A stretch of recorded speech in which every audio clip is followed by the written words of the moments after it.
there may be feelings that are harder to share with each other when it's just the two of them. That sometimes having a third party, a neutral person, it's easier to sort of express them in front of that person. It's sometimes easier to say them literally to that person, even if the other person is sitting in the room, with the hope that they're heard differently.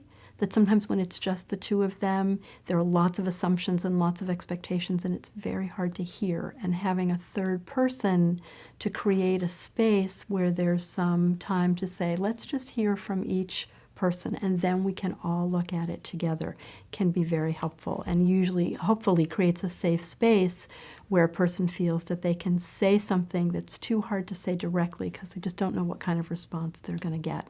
But having a third person there makes that easier. Our marriage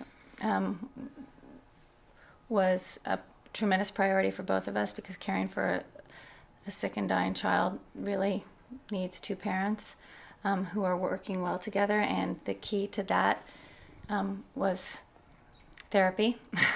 We had a lot of phenomenal help from a phenomenal therapist who helped us have the difficult conversations in a facilitated setting and gave us the skills and tools we needed to continue those conversations at home. I really can't stress the power of therapy enough in this situation. I think it's asking a tremendous amount for any couple to do this on their own.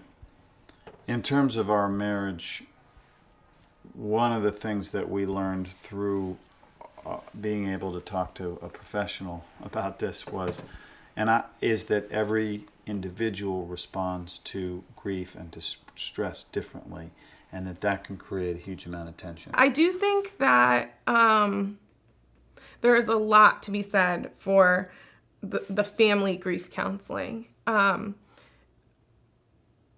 did a lot with Kai because I was there, but because Mark was at work, he didn't experience a lot of those things. He didn't face the other parents. He didn't see the big picture of this life in the way that I did because I was there every day.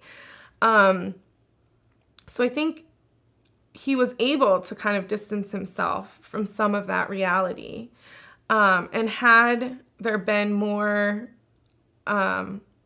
some time where there was maybe a whole family counseling, whether it be grief counseling or not, but I do think that, not that it would have changed anything, but I think it would have helped the process and maybe been a little different.